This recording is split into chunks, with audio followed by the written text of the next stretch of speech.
नमस्कार, आप देख रहे हैं समय 24 टीवी न्यूज। आइए देखते हैं आज की ताजा खबरें। नवी मुंबई में कांग्रेस के खिलाफ राष्ट्रवादी कांग्रेस पार्टी अजित पवार गुट ने जोरदार विरोध प्रदर्शन किया। वाशी के छत्रपति शिवाजी महाराज चौक पर आयोजित जोड़े मारो आंदोलन के जरिए कांग्रेस के महाराष्ट्र प्रदेश अध्यक्ष हर्षवर्धन सपकाल के बयान का विरोध किया गया। एनसीपी कार्यकर्ताओं का आरोप है कि हर्षवर्धन सपकाल ने महाराष्ट्र की उप मुख्यमंत्री सुनेत्रा पवार को लेकर आपत्तिजनक टिप्पणी की, जिससे कार्यकर्ताओं में भारी नाराजगी है। विरोध प्रदर्शन के दौरान कांग्रेस के खिलाफ जमकर नारेबाजी की गई और सपकाल से तत्काल सार्वजनिक माफी की मांग की गई। इस मौके पर नवी मुंबई एनसीपी जिलाध्यक्ष भरत जाधव ने कहा कि यदि हर्षवर्धन सपकाल ने अपने बयान पर माफी नहीं मांगी तो आंदोलन को और तेज किया जाएगा तथा पूरे नवी मुंबई में विरोध प्रदर्शन व्यापक स्तर पर किया जाएगा। भरत जाधव ने कांग्रेस पर आरोप लगाते हुए कहा कि पार्टी केवल राजनीतिक चर्चा में बने रहने के लिए इस तरह के विवादित बयान दे रही है। फिलहाल इस प्रदर्शन के बाद नवी मुंबई की सियासत गर्मा गई है।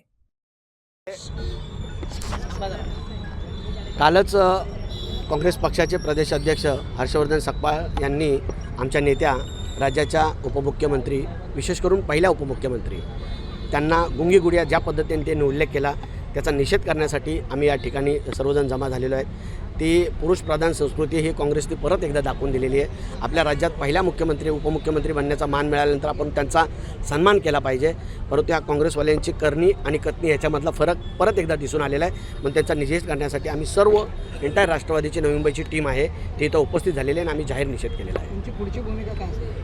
आमची तुमच्या माध्यमातून एकच विनंती सांगणार आहे, त्यांनी आदरणीय ताईसाहेबांची माफी मागितली पाहिजे। जर त्यांनी माफी नाही मागितली तर परत पुढच्या 8 दिवसांनी आम्ही या ठिकाणी सपकाळांचा पुतळा जाळू आणि त्याच्याही नंतर जर नाही झालं, नंतर नवी मुंबईत कधी चुकून त्यांचा प्रवास ठरला, दौरा ठरला तर आम्ही त्यांना रस्त्यावर फिरू देणार नाही, एवढी तुम्हाला ग्वाही देतो। राष्ट्रवादी काँग्रेस पक्षाचा विजय असो। याआधी सुद्धा तत्कालीन पंतप्रधान होत्या इंदिरा गांधी, त्यांना सुद्धा गुंगी गुडिया बोललं गेलं होतं, हे त्यांना माहिती असावं तरी सुद्धा त्यांनी हे मुद्दाम जाणून बुजून बोलले असं काही नाही। कसं आहे, मुद्दा असा आहे की हर्षवर्धन सपकाळ साहेब हे मला वाटत नाही की राष्ट्रीय पक्ष असणाऱ्या त्या काँग्रेस पक्षाचे अध्यक्ष आहेत, कारण की त्यांचं अस्तित्व मुळातच उरलं नाही आणि महाराष्ट्रात तर बिलकुल नसल्यासारखं आहे। 4-2 मुटके इकडे तिकडे फिरतात तेवढंच, पण आता आपण चर्चेत आलं पाहिजे।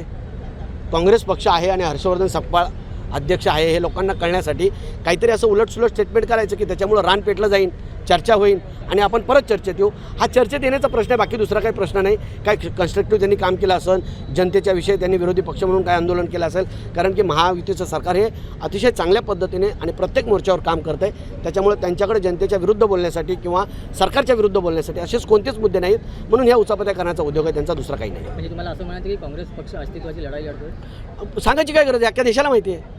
तुम्ही मला सांगा ना, काँग्रेसचं काय राहिलेलं आहे आज महाराष्ट्रामध्ये? त्यांचं अस्तित्व काय तुम्ही सांगा? फार मोठं अस्तित्व असतं।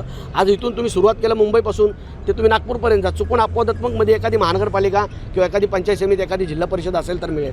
राज्यात तर नाहीच बिलकुल सत्ता, पण आणि त्यांनी विचार करू नये पुढचे 25 वर्ष आदरणीय देवेंद्र फडणवीस साहेबांच्या नेतृत्वामध्ये, आदरणीय एकनाथ शिंदे साहेबांच्या नेतृत्वामध्ये आणि आमच्या आदरणीय ताईसाहेबांच्या नेतृत्वामध्ये महायुती सरकार अतिशय चांगल्या पद्धतीने विविध योजना राबवते, जनतेच्या विकासासाठी काम करते।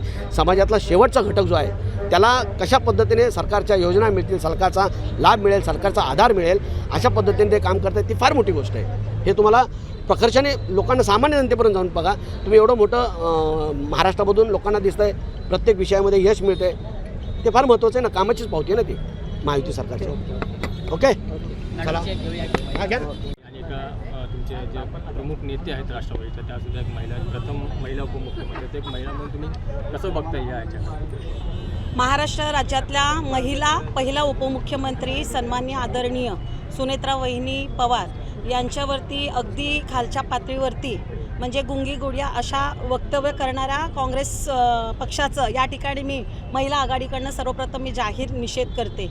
लोकशाहीमध्ये वैचारिक मतभेद असू शकतात, परंतु एखाद्या महिलेवरती अशा गलिच्छ भाषेमध्ये आपण काय म्हणतो ते म्हणजे एखाद्या गलिच्छ भाषेमध्ये त्यांना नावं ठेवणं ही आपल्या महाराष्ट्रातली संस्कृती नाही।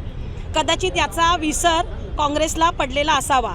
कदाचित हे आपल्या सर्वांना माहिती आहे की स्वर्गीय इंदिराजी गांधी ह्यासुद्धा यांनासुद्धा त्यांच्या तत्कालीन परिस्थितीमध्ये गुंगी गुडिया असा संबोधित केला होता, परंतु त्याच एका म्हणजे पंतप्रधान झाल्या आणि त्यांनी खूप उत्तम प्रकारचं काम त्या ठिकाणी करून दाखवलं आहे। आज हा जो अपमान आमच्या ताईंचा झाला हा केवळ आमच्या ताईंचा अपमान नाही तर समस्त लाडक्या बहिणींचा अपमान आहे, त्यांच्या कर्तृत्वाचा अपमान आहे आणि याचा जो बदला आहे आम्ही बहिणी येणाऱ्या काळामध्ये त्यांना करून दाखवणार आहोत. आणि जर माफी मागितली नाही तर आम्ही आमच्याकडनं बांगड्या त्यांना पाठवणार आहोत. सकपाळ यांना त्यांच्या आणि वडेट्टीवार यांना आम्ही साडी चोळीचा आहेर त्यांना आमच्या राष्ट्रवादी काँग्रेस महिला संघटनेकडनं आम्ही पाठवणार आहोत. ओके